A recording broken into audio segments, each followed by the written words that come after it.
States of America, and to the republic for which it stands, one nation, under God, indivisible, with liberty and justice for all.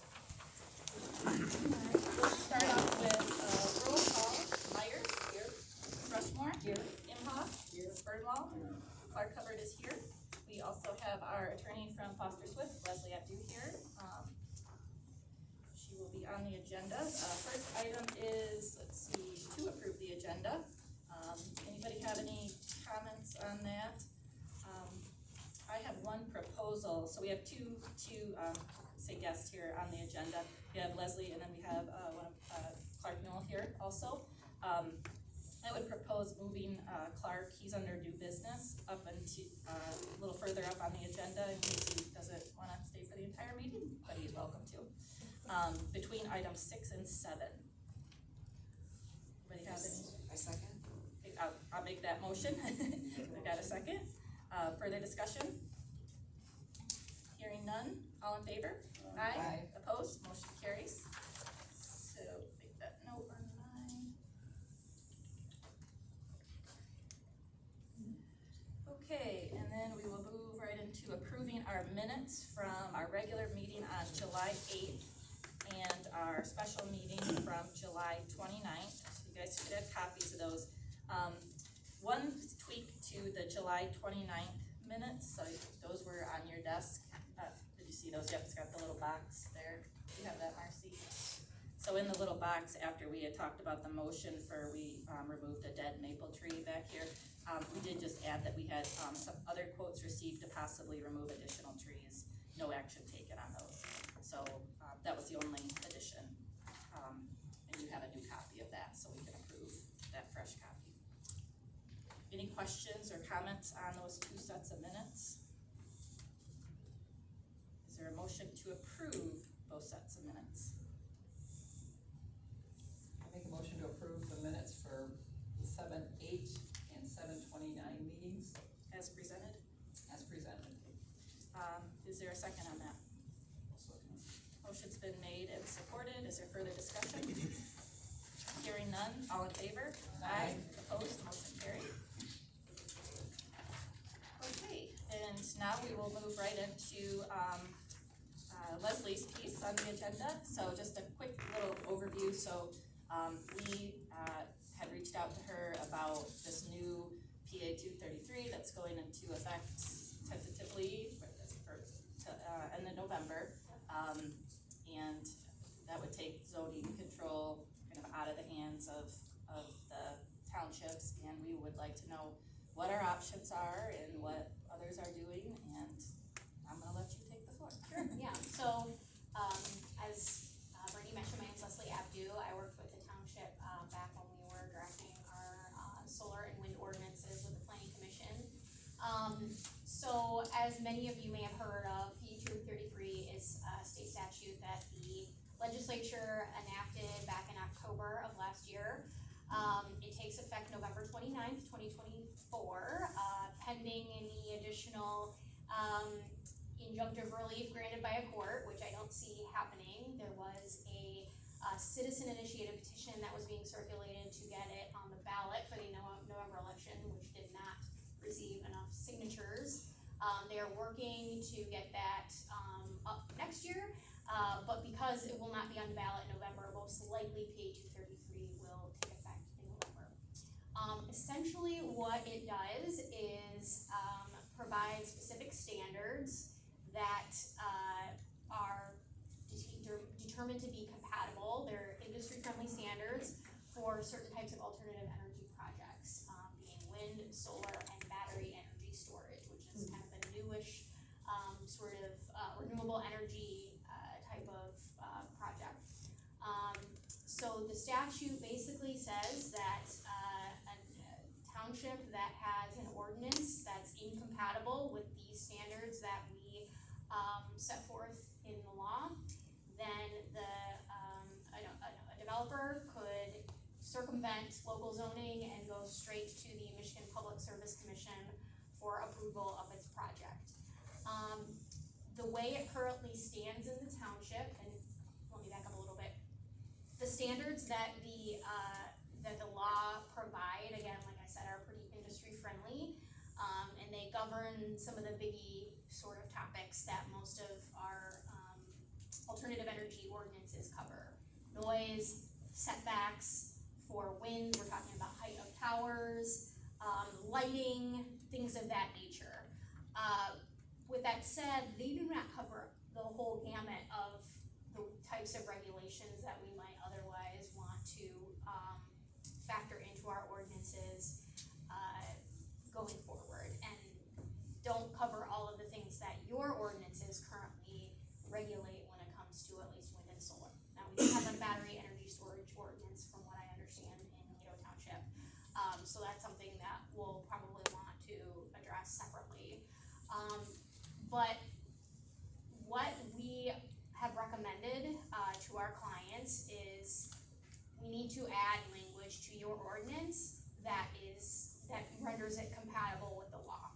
So essentially, we can add language that says, if PA 233 takes effect in November, then these standards apply, and that being the noise, the setbacks, those that are provided for in the statute, in the law. Again, that provision would only take effect if PA 233 becomes effective in November. But what we have provided for, and this is the somewhat of a legal risk, but we think it's a pretty safe approach based on how courts have addressed similar types of laws as it relates to local zoning land uses. What we have written into these proposed ordinances is that anything that's regulated in our ordinance that's not covered in the statute, so for example, decommissioning, permitting fees, bonding, application procedures, that sort of thing that isn't otherwise provided for in the law, is still required. You still have to comply with the township's ordinance, except as it relates to these items that the law says we can't touch. We can't otherwise be in conflict with them.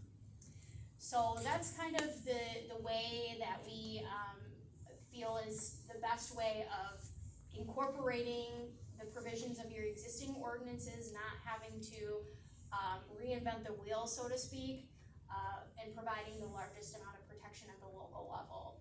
Of course, the township could always scrap its current ordinances and say, comply with PA 233, and then you have a compatible renewable energy ordinance and you're done.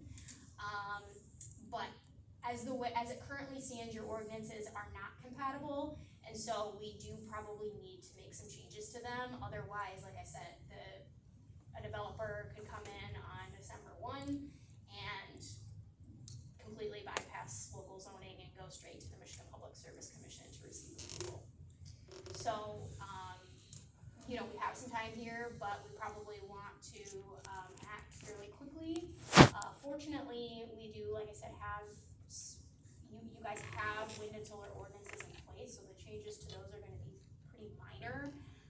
Battery energy is not something that I see happening, or you getting a developer coming in anytime this year or shortly thereafter. It is a fairly new type of alternative energy that we're still actually learning a lot about, just from a technical standpoint.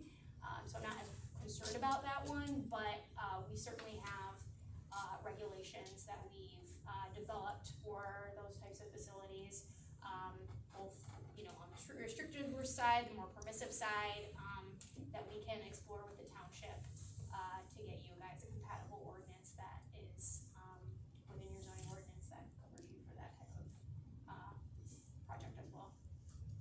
So that's kind of where we're at right now. My recommendation would be that you direct your planning commission to start working with us to make those amendments. Obviously, we've got to schedule a public hearing, go through that whole process, send it to the county. However, we don't have the county. Oh, you don't have the county planning commission anymore. Great, perfect. Yeah, You so can skip could that step.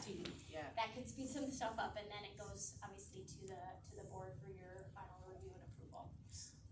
So we're looking at probably a couple of months of timing. So I would recommend we start no later than September, or no later than the end of September. So I'll just ask this because it's probably on everybody's mind. There's nothing that can be done about setbacks shadow flicker and sound, because the state voted along party lines to take that away from us. Yep, if you have an ordinance that has conflicting regulations for those topics, it's not compatible and they don't have to come to you at all. And just for, So I can go through what those regulations are for each type of, project. So for solar, setbacks are set as, for occupied community buildings and dwellings on non-participating properties, it's 300 feet from the nearest point on the outer wall. Public road rights of way is 50 feet from the nearest edge of the public road right of way. And then non-participating parties, that's how they define it in the law, it's 50 feet from the nearest shared property line. Solar also has fencing requirements, so, we would have to comply, or our ordinance would have to comply with the fencing standards in the law. Maximum height of 25 feet above ground when arrays are at full tilt. Sound limitations, 55 average dBA as modeled at the nearest outer wall of the nearest dwelling located on an adjacent non-participating property that uses the E-weighted scale. Lighting, they have to implement dark sky friendly lighting solutions. And then there's kind of some catch-all language as it relates to requirements of the Michigan Public Service Commission. those aren't, I mean, there's some that are off from ours, but like our height was 15 feet, theirs is 25. Yeah. I don't think the setbacks are too terribly off, but the zoning districts, we had limited it to commercial and industrial. You can still limit the location. You can still provide your locational requirements within your zoning ordinance. So you can still say, and what some of my clients are doing is designate a specific area of the township. That could be specific parcels, that could be specific sections, that could be by zoning district, that's up to you. As long as we're giving enough space such that we're not, the ordinance can't be argued that it's exclusionary. Okay. So typically, to be extra cautious, I recommend at least 300 acres. 300 to 500 seems to be a safe number. Again, that's just potential areas, notwithstanding providing for other regulations within the ordinance. And then the wind, that one was where there was the biggest difference. Yeah, so for wind, the setbacks in the statute that we cannot change are 2.1 times the maximum blade tip height to the nearest point on the outside wall of the structure that's from occupied community buildings and residences on non-participating properties. 1.1 times the maximum tip height to the nearest point on the outside wall of the structure for residents and other structures on participating properties. And then 1.1 times the tip height is also applicable to non-participating property lines, public road rights of way, and overhead communication electric transmission lines, not including service lines to individual homes or outbuildings. Wind for shadow flicker is no more than 30 hours per year under planned operating conditions on any occupied community building or non-participating residence. They refer to the FAA's no hazard to air navigation standards when it comes to height. Same noise as solar, 55 dBA from the nearest outer wall of the nearest dwelling on adjacent non-participating properties. And then, the light standards, radar interference, those are all kind of the catch-alls that they refer to. Do they require the aircraft detection lighting? Yeah, I believe so. That when the plane comes in nearby, that's when the lights kick on at night, or are they on constantly like they are over by? And then let us see a description of the light mitigating technology submitted. Yes, I believe yep. Description of light mitigation technology submitted to the FAA. So the FAA has to approve as well, and that's at the So yeah, that's MPSC level. that's definitely where you see the contrast, because we were, our ordinance was 4 times the tip height with the option for a waiver if the neighbor didn't care if it was closer. It's kind of a compromise, and pretty drastic. Yep. Very industry friendly. For And sure. energy battery storage is very similar to solar in terms of setbacks, it's pretty much identical. So, and again, we do not have a battery energy storage ordinance yet, so that's something we're going to, put in our ordinance, but again, we've got So fairly restrictive. if we don't do anything, they can just say, see you later, we're going to the state, and we don't get to say anything about decommissioning or Nope. bonding or any of that. Nope, they don't have to comply with any of your ordinance. But we can leave all of our restrictions in place and adopt this triggering language that if this law goes into effect, which it appears as of now that it likely will, that we, would comply with the compatible, Yep. those features that they have, but we would also If be able to anything enforce. that's not in conflict with what these requirements provide in PA 233, our position is that you can enforce them against a developer. That's your position, okay. That's what So- that's how courts have, in similar situations like marijuana, for example, that's been, obviously after the state, after the citizen initiated petition passed for legalizing recreational marijuana, that there are certain aspects of it that are governed by statute, but a whole host of other types of regulatory concerns that a township might want to address in an ordinance are not. And the courts have held that anything that's not regulated by the state is fair game, to impose, and it's a floor, not a ceiling, so to speak. But to the extent that our ordinance directly conflicts, has a different noise threshold, has different height standards, has different shadow flickers, we cannot enforce them against a So if we developer. do the compatibility piece, the contingency language, they have to go through us, or they still have the option to go to the No, state? they would have to go through us. They have to, okay, they can't Yes. say, it's not an option. They don't. Correct, Okay. correct, yep, they would still get zoning approval, from the township. And the township would be part of that. Now, if you don't have a compatible ordinance, there's in the memo that I provided, you'll see there's kind of a table on page 2 that shows how the process works under the statute. If there is no compatible ordinance, there still is a public meeting, at the local level, but it's all advisory, you don't have any, direct oversight over what happens. That's their way of having local involvement if you don't have a compatible ordinance. But it's merely advisory in nature only, so it's not something that they have to incorporate any public comment. Are they still, so the law just addresses certain things, and then the Public Service Commission has to come up with their administrative rules? Yep, and they're working on They're that still right now. working, so Yep. is there a chance that they may write some of this stuff in? There may be, yep, that's why we have the trigger provision that says if and only if PA 233 takes effect. Okay. I see it unlikely, just from a political standpoint, the way that, the state is running these days, but, it's certainly always a possibility that things could change, from a bureaucratic standpoint, but I would not count on it. And again, and I do wanna point out too, it's not just utility scale, period, it only applies for, wind, it's only projects with a nameplate capacity of 100 megawatts or more, solar and, battery storage with a nameplate capacity of 50 megawatts or more. Generally speaking, that's most utility scale, projects of these natures, but for what it's worth, it's not just kind of a bright line, private versus utility, commercial projects. So your current standards as they relate to private, on-site wind and solar projects are not impacted by this law. Okay, they would follow our zoning rules, for sure, as written. Correct. On that, okay. Yep. Alright, anybody else have any questions, or?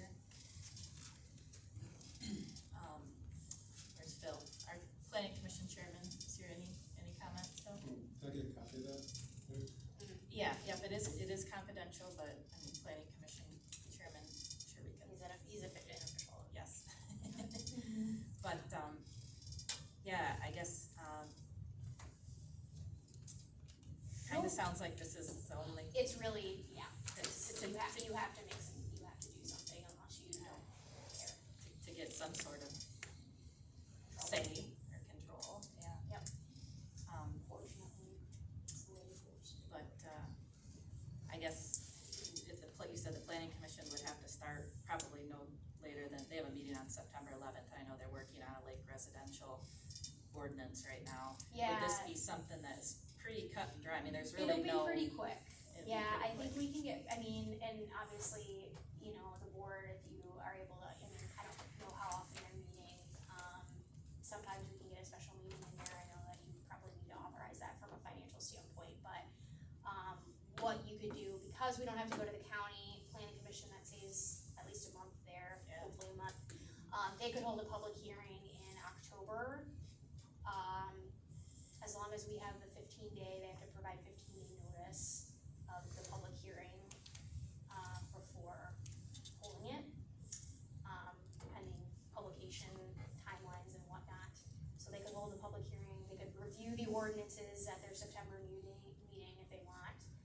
Schedule a public hearing for October, make a recommendation at that meeting in October after the public hearing, and then, the board could adopt it in any time thereafter. I don't know, what do you guys think? I think that we have to move on this. There's really only, I mean, usually things start at the planning commission, but I think, they're, Yeah, and you don't have to make a formal motion or anything on it, but, you know, obviously as the board, you have the, you know, oversight over the planning commission, and you could, ask or direct the planning commission to, make some moves on this. I feel like it's really the only option at this point. I mean, unless something comes up between now and then, but. I find it unlikely, but, it's always possible. Don't have a crystal ball, I wish I did, but you never know, we'll see, you know, we can see what happens. And yeah, as far as the battery energy storage, could we maybe hold off on that? Absolutely, That one's yeah. not The two trigger provisions are going to be, it's literally going to probably be copied and pasted of these, because that's what's in the statute, so there's Okay. nothing we can do. Okay, And it's gonna have language that says if PA 233 takes effect, these standards apply to the extent they conflict with what is in our current ordinance. So it's not probably gonna be 2, maybe 3-page ordinances like that. all right, well, nobody else has any questions for Leslie? I got one. Oh, I'm sorry. Bill? So could the board make a recommendation today based on what you're saying Recommendation to adopt? If, No, we have to have, because it's a zoning ordinance amendment, the planning That's what the commission plan has to first? hold a public hearing. Okay. Yep. Yeah, they could make a motion to direct the planning commission to work on it, but it has to, the planning commission has to have eyes on it, hold the public hearing, okay, yeah. I think the consensus is to have them Okay. in their hearing. Like I said, I don't think you need to do a formal motion on it, but, the only thing you might need to improve, I know, from the timing, from a special meeting standpoint or extra meetings, I don't know how frequently, if they meet more often than quarterly, but if you need to approve additional If meetings, they wanted to have a special meeting. a special, should we Yeah. vote? You don't need to, but I know as a matter of policy, the board has authority over the spending of the planning I think commission, so. everybody. I mean, you don't, like I Yeah. said, I don't even think you need to make a motion or specify like a certain number of meetings, you know, whatever it takes to get it done by November, is probably fair. Okay, all right, well, is there anything else on that front then? Not for me. All right, we'll move on to our, let me double check. Okay. We'll move on to our, I guess, public comment on agenda items, and then we'll go into, Clark after that. So, please state your name and what township? Jamie Snyder, 3 Cato minutes. Township. So while you're here, I just wanted to ask, you made a comment about the solar being able to locate it in one specific area, like the 300 acre or whatever. Is that something that can be done with wind also? You want me to answer that? I'm happy to if you Sure, want. I that's just don't fine. wanna jump the gun if I guess you that's a guys- good question, I'm curious too. Yeah, so, yes, you know, the township has the the statute does not take away the township's authority to site or provide siting locations for any of those three types of facilities. Okay. So, our opinion is that you can still, provide specific locations within the township that you deem is most appropriate for wind, solar, or battery energy. Okay, thank you. Kind of along the same line, Jenny from Cato Township. We do have a piece of property that's already enlisted for solar project. Can that be counted in the 300 to 500 acres or whatever that we allow them? Like, can that be subtracted from it? Cause I'm sure Yeah, I it's mean, I not would- anywhere near where they're gonna put a solar farm. Yeah, I mean, if it's already, I don't know what you mean by currently enlisted. if Leased. there's a It's lease currently agreement. leased Okay. for solar. Yeah, I mean, that would make sense to have that, if that is an area that would be an appropriate spot. Presuming they haven't received any sort of permitting from the township yet to operate it under the current ordinances, cause I do wanna mention, until November, your ordinances are still in effect. So if someone came in tomorrow and wanted to cite a utility scale solar ordinance, or solar facility, they'd have to comply with your current ordinance, so, for what it's worth.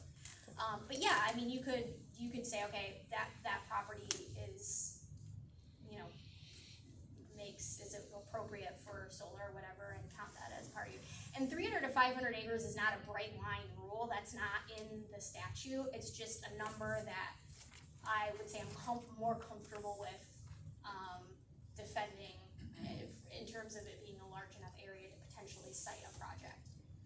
If you're getting too small, then, you know, if you allow potentially 10 acres, a developer might say that's not enough space, this is an exclusionary I ordinance. guess, just jump in quickly, or maybe we should have you look at our zoning map, because the commercial and industrial is very limited, Yeah. I guess, and I guess this is where we're going.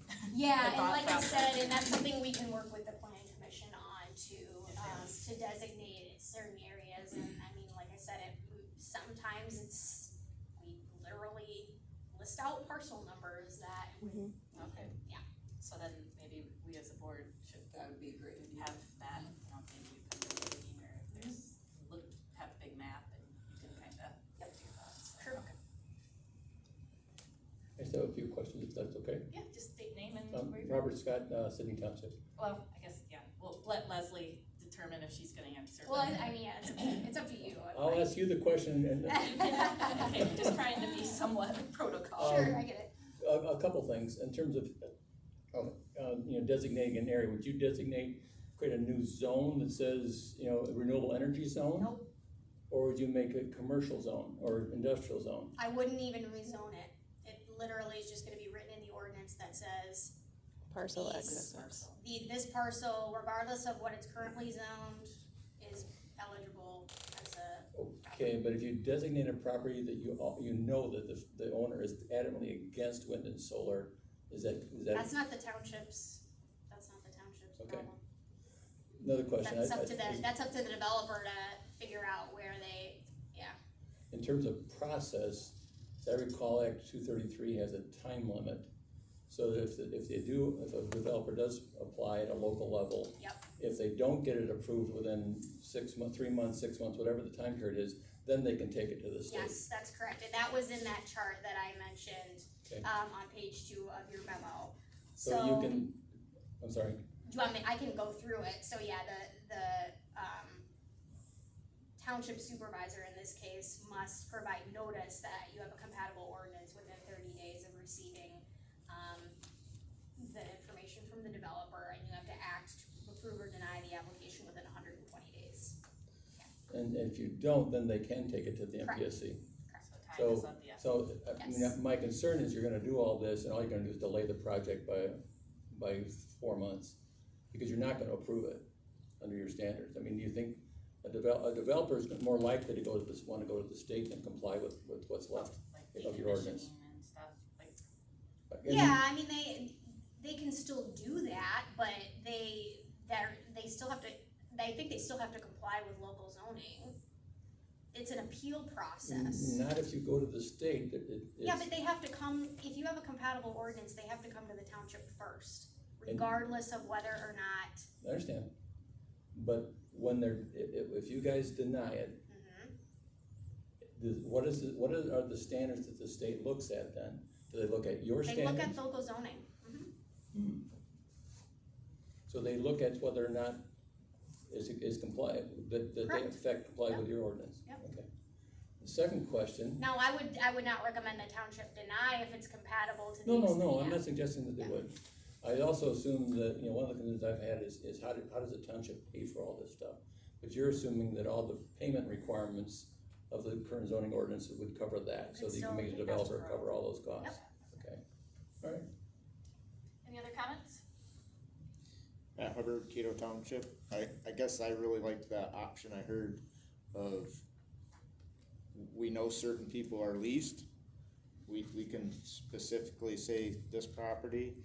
I guess my concern is 300 acres or 500 acres gonna be allowable to the state, or are they just gonna trump us and say we can do it wherever we want? I guess that was, 'cause how do you divide 300 acres up in the whole township and say that's, Like I said, 300 acres is not anywhere in the statute. This is just that's a recommendation that I have, to be enough to say, okay, we're giving you plenty of options to where it can be set. okay.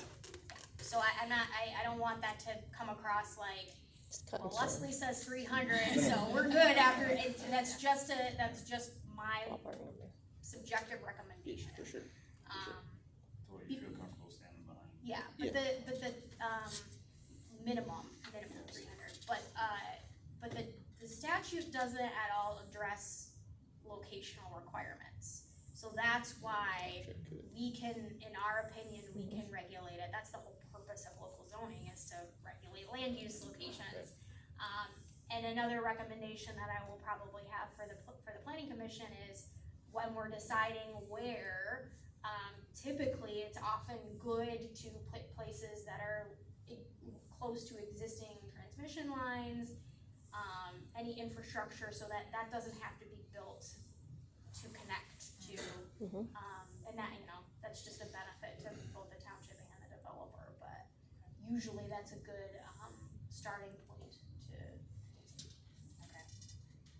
Any other public comments? I just wanna make one more follow-up comment to the board, as I'm hearing different things, and do we want Leslie to be at the planning commission's first meeting? I think that would be a good I think idea. it's a good idea. Absolutely. I think, probably vote on that. Okay. Have that, I make a motion that, well, let's see, do that.